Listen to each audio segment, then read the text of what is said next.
आप यहाँ देख सकते हैं पेंडिंग एट डीए लिखा हुआ है। मतलब इस अकाउंट को डीलिंक करने के लिए मेंबर ने रिक्वेस्ट लगाई है, लेकिन उसकी रिक्वेस्ट आगे नहीं प्रोसेस हो रही है। कुछ लोगों के केस में ये जो रिक्वेस्ट है वो पेंडिंग एट डीए दिखती है, कुछ लोगों के केस में ये पेंडिंग एट एसएस दिखती है, कुछ के केस में पेंडिंग एट एपीएफसी दिखती है, और कुछ के केस में जिनके लिए ये सभी चीज़ें हो चुकी हैं उनके केस में यहाँ पे रिमार्क भी लिखा हो सकता है। तो क्या है ये सारी कहानी, इस वीडियो में हम जानेंगे। मेरा नाम सागर है, मैं एक पीएफ कंसल्टेंट हूँ। आप समझ लीजिए कि ये जो डीलिंकिंग वाला मैटर है इसमें मैं रेगुलर आपको अपडेट दे रहा हूँ। पीएफ ऑफिस का ये मानना है कि जिसमें कंट्रीब्यूशन है उसको हम डीलिंक नहीं करने देंगे। आप लोगों के लिए चैलेंज ये है कि अगर ओवरलैप हो रहा है या फिर आपने एब्सकॉन्ड किया है तो आप उस आईडी को डीलिंक करना चाहते हैं, तो यहाँ पे पीएफ ऑफिस की जिम्मेवारी बनती है कि वो एक स्टैंडर्ड ऑपरेटिंग प्रोसीजर निकाले, एसओपी जिसे बोला जाता है, जिसमें ये इंस्ट्रक्शन हो कि पीएफ ऑफिस के अधिकारी जब ये चेक करें कि डीलिंक करना है या नहीं करना है तो उसमें उन्हें किन फैक्टर्स को ध्यान देना है या आपको कौन से डॉक्यूमेंट उनको प्रोवाइड करने हैं। तो ये सभी चीज़ें करने के लिए पीएफ ऑफिस ने लगभग जून 2025 से ही ये चीज़ें पेंडिंग में रखी हुई हैं। तो आपको पीएफ ऑफिस को फॉलो करना चाहिए। कैसे फॉलो करेंगे, इसके लिए पीएफ ऑफिस का ये जो पेज है यहाँ आप देख सकते हैं। हालांकि यहाँ कोई ऐसा बहुत ज़्यादा रिस्पॉन्सिबिलिटी या बहुत ज़्यादा ऐसा एक्सपेक्ट नहीं कर सकते आप कि वो आपको रिस्पॉन्स करेंगे, लेकिन ऑफिशियल तौर पे जो ईमेल आईडी दिया हुआ है, ये पीएफ अधिकारी जो हैं ये हैं, आप ये इन्हें ईमेल कर सकते हैं। साथ में ही आप जो लेबर मिनिस्टर हैं उनको भी आप फॉलो कर सकते हैं। ये ईपीएफओ का ट्विटर है, यहाँ पे आप अपनी पर्सनल डिटेल हाइड करके अपना स्क्रीनशॉट भेज के ये बोल सकते हैं कि आप जो है इस तरह की प्रॉब्लम फेस कर रहे हैं, क्योंकि यहाँ पे पीएफ ऑफिस इसे 6 महीने से ज़्यादा से ऐसे ही रोक के रखा हुआ है। इसके ऊपर किसी तरह का कोई क्लैरिटी नहीं है कि क्या करना है कैसे करना है। बाकी आप दो काम कर सकते हैं। पहला काम है कि ऑनलाइन रिक्वेस्ट लगाने में आप पीएफ ग्रीवांस की वेबसाइट को सर्च करेंगे। जैसा आप देख रहे हैं ये वेबसाइट इस तरह से नज़र आती है, यहाँ टच करेंगे तो इस तरह पेज खुलेगा। रजिस्टर ग्रीवांस पे जाएंगे, पीएफ मेंबर पे जाएंगे, नो करेंगे, उसके बाद यूएन पासवर्ड यूएन डालेंगे, सिक्योरिटी कोड डालेंगे।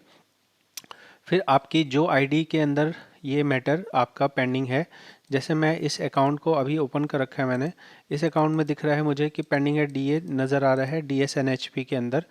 तो हम इस वाले आईडी को वहाँ पे सिलेक्ट करके कंप्लेन लगाएंगे। तो ये प्रोसेस करने से ऐसा मेरा एक्सपेक्टेड है कि शायद ना ही हो, लेकिन आपके हाथ में सिर्फ कंप्लेन लगाना है। तो आप कंप्लेन कैसे लगाएंगे वो मैं आपको बता रहा हूँ। अब इसमें अगर बहुत सारे लोग कहते हैं कि भाई हम पैसे वैसे दे के करवाना चाहते हैं, तो अगर आप पैसे दे के करवाना चाहते हैं तो आप किसी थर्ड पार्टी से ना बात करें, क्योंकि इसमें हाई चांसेस हैं कि ये कोई थर्ड पार्टी आपको स्कैम कर देंगे और वो पैसे लेके आपके भाग जाएंगे। अगर आप पीएफ ऑफिस जा रहे हैं, जिस डीए के पास पेंडिंग है उस डीए के पास पहुंचते हैं, वो डीए आपसे कहता है कि हाँ हम पैसे लेंगे, तो आप उस पर्टिकुलर डीए के कहने पे पैसे दे सकते हैं, अदरवाइज़ किसी और के कहने पे पैसे नहीं दीजिए। तो क्या मैं यहाँ पे आपको क्लियर कह रहा हूँ कि हाँ ये पीएफ ऑफिस जो है पैसे ले सकता है? ये मैं कह सकता हूँ क्योंकि जो मेरा अनुभव है वो यही है कि सरकारी ऑफिस है, और क्योंकि पीएफ ऑफिस ने किसी तरह का एसओपी नहीं जारी किया है, तो एक ये ग्रे एरिया छोड़ दिया उन्होंने कि भाई को किसी का डीलिंक करेंगे नहीं करेंगे, वो वाली बात है। हालांकि पीएफ ऑफिस के अंदर में जो भी प्रोसेस किया जाएगा वो सब डिजिटल प्रूफ होगा उसका, तो आगे चल के अगर जांच होती है तो उस पर एक्शन भी हो सकता है। इन चीज़ों को देखते हुए आप चाहें तो प्रयास कर सकते हैं, लेकिन 99% चांस ये है कि अगर कंट्रीब्यूशन है तो आपका डीलिंक नहीं हो सकता है। इसलिए बहुत ज़्यादा इसमें ऐसा ना करें कि बहुत ज़्यादा किसी को पैसे दे दिए। जैसे मैं आपको फैक्ट बता रहा हूँ, 2024 में जून मई जून या एग्जैक्टली मेरे को मंथ याद नहीं है, लेकिन उस टाइम पे ऐसा हुआ कि भाई बहुत सारे लोगों ने मेरे पास भी पैम्पलेट्स भेजे कि हम डीलिंग करवा देंगे, आप हमसे कांटेक्ट कीजिए, हम आपको कमीशन देंगे, 50% कमीशन देंगे। तो मैंने कहा भाई मैं तो डीलिंग नहीं करवा रहा, क्योंकि मुझे पता है कि डीलिंग हो रहा है तो इसकी कोई गारंटी है नहीं। तो उन्होंने बैक ऑफिस से बहुत सारे डीलिंग करवा दिए और लाखों रुपए लोगों से ले लिए। लेकिन 1 महीने बाद ही वो सारे जितने डीलिंग हुए थे वो सब रिस्टोर हो गए।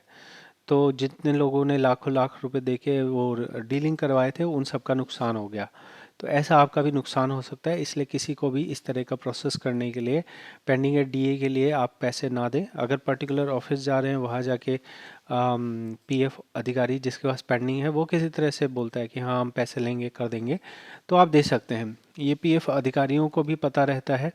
देखिए यहाँ भारत के अंदर आप हैं, भारत में जो हमारा जो सुप्रीम जो अथॉरिटी है, सेंट्रल गवर्नमेंट है, वहाँ पे भी जो है सरकार बनाई जाती है, खरीदी जाती है, बेची जाती है। तो भारत के अंदर सब कुछ बिकता है, बस प्राइस अलग अलग होता है। और कहने के लिए बस नौटंकी होती है नेताओं की कि हाँ हम ना खाएंगे ना खाने देंगे, जिसको गाली देते हैं उसी के साथ अगले दिन ये बना लेते हैं, गवर्नमेंट बना लेते हैं। तो इसलिए जहाँ टॉप लेवल पे ही करप्शन इतना ज़्यादा है, वहाँ कहीं पे भी करप्शन हो सकता है।